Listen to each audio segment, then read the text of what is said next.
Assalamualaikum warahmatullahi wabarakatuh. Salam dan bahagia. Guru penggerak, tergerak, bergerak, menggerakkan. Perkenalkan, saya Eko Setiopa Budi Wibowo, calon guru penggerak Angkatan 8 dari Kabupaten Banyumas. Pada kesempatan kali ini, saya akan memaparkan mengenai tugas modul 2.1 terkait koneksi antar materi pembelajaran berdiferensiasi. Apa itu yang dimaksud dengan pembelajaran berdiferensiasi? Pembelajaran berdiferensiasi adalah usaha guru dalam menyesuaikan proses pembelajaran di kelas untuk memenuhi kebutuhan belajar individu murid. Pembelajaran berdiferensiasi merupakan strategi pembelajaran untuk mendukung semua murid di kelas. Kira-kira maksud definisi tersebut apa ya? Ingat, setiap anak adalah unik. Mereka memiliki kelebihan dan kekurangannya masing-masing. Begitu pula dengan minat, gaya belajar, kebiasaan, pola pikir, kemampuan literasi, numerasi, dan lain-lain. Pastilah setiap anak berbeda juga kan? Nah, disinilah diperlukan usaha guru untuk memenuhi kebutuhan belajar murid yang berbeda-beda agar mereka merasa nyaman saat belajar di kelas dan tentunya tujuan pembelajaran dapat tercapai. Kemudian, bagaimana cara untuk dapat melakukan pembelajaran berdiferensiasi di kelas? Agar dapat melakukan pembelajaran berdiferensiasi, guru harus yang pertama, memahami tujuan pembelajaran. Yang kedua, memahami dan merespon kebutuhan belajar murid. Yang ketiga, menciptakan lingkungan belajar yang mengundang murid untuk belajar. Yang keempat, melakukan manajemen kelas yang efektif.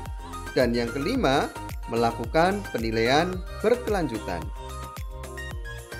Pertanyaan selanjutnya, bagaimana pembelajaran berdiferensiasi dapat memenuhi kebutuhan belajar murid dan tentunya membantu mencapai hasil belajar yang optimal? Berkaitan penerapan pembelajaran berdiferensiasi yang mengakomodir kebutuhan belajar murid, guru harus memperhatikan 3 aspek berikut. Yang pertama, readiness atau kesiapan belajar murid. Yang kedua, minat murid. Yang ketiga, profil belajar murid. Dengan memperhatikan ketiga aspek tersebut dalam pembelajaran, maka guru dapat membantu murid dalam mencapai hasil belajar yang optimal.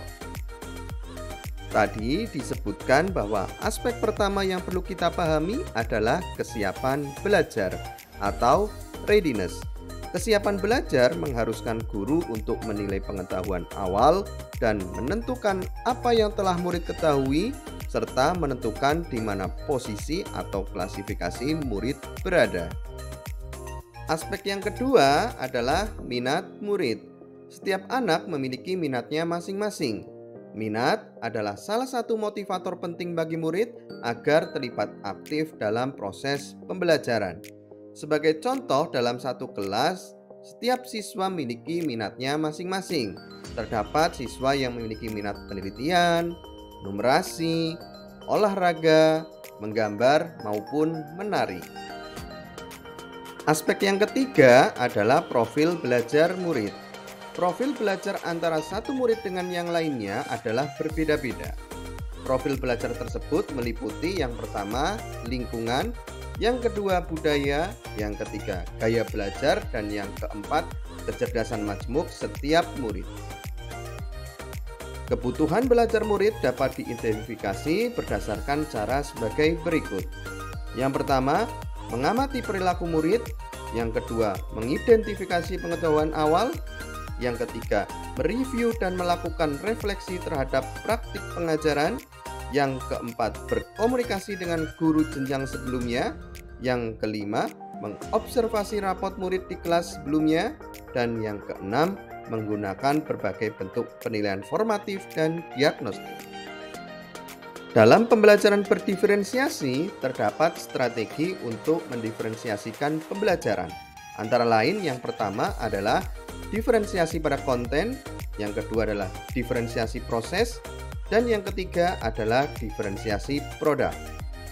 Guru dapat memilih salah satu strategi atau menggunakan kombinasi dari ketiga strategi tersebut dalam membantu murid untuk mencapai hasil belajar yang optimal. Strategi yang pertama adalah diferensiasi konten. Berkaitan dengan apa yang akan kita ajarkan seperti konsep, materi maupun keterampilan yang perlu dipelajari sesuai dengan kurikulum yang telah ditetapkan. Mendiferensiasi konten dapat dilakukan dengan membedakan pengorganisasian atau format penyampaiannya melalui perbedaan dalam pemberian scaffolding atau bantuan, bukan mengubah maupun menurunkan standar kurikulum yang telah ditetapkan.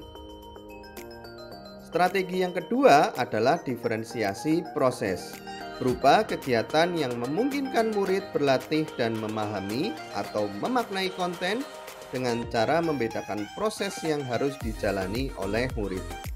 Sebagai contoh, dalam belajar materi sistem pencernaan pada mata pelajaran biologi, peserta didik dapat menggali informasi mengenai sistem pencernaan dari berbagai media berdasarkan gaya belajar peserta didik, seperti kelompok audiovisual melalui kegiatan menggali informasi dengan melihat video pembelajaran.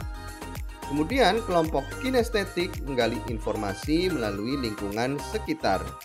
Kemudian yang ketiga adalah kelompok visual menggali informasi melalui buku dan infografik.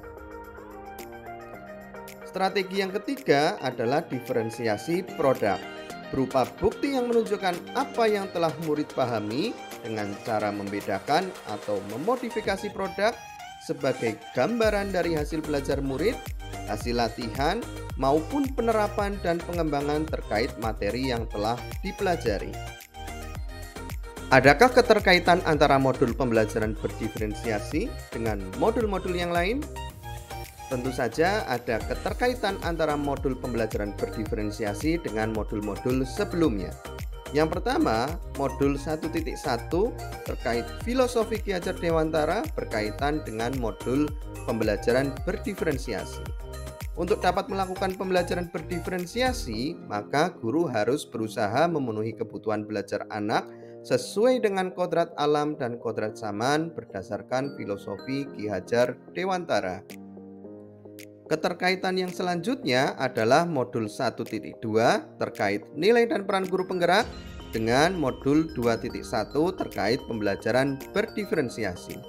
Dalam melakukan pembelajaran yang berdiferensiasi, seorang guru penggerak harus memiliki nilai seperti berpihak pada murid, reflektif, mandiri, kolaboratif, dan inovatif.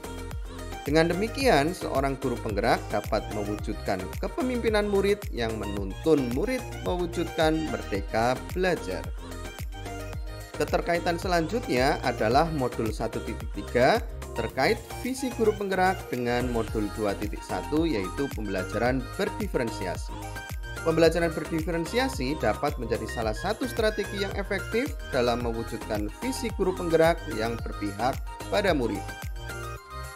Dan keterkaitan yang selanjutnya adalah modul 1.4 terkait budaya positif dengan modul 2.1 pembelajaran berdiferensiasi. Dalam pelaksanaan pembelajaran berdiferensiasi, antara guru dan murid harus memiliki keyakinan yang sama melalui pembentukan kesepakatan atau keyakinan kelas terlebih dahulu agar proses pembelajaran dapat berjalan dengan baik sesuai dengan nilai-nilai budaya positif. Selain itu, guru juga seyogyanya mampu menerapkan segitiga restitusi dalam mendiagnosis profil pelajar, kekurangan, serta kelebihan murid. Semoga bermanfaat dan dapat menginspirasi. Terima kasih. Salam guru penggerak, tergerak, bergerak, menggerakkan. Wassalamualaikum warahmatullahi wabarakatuh.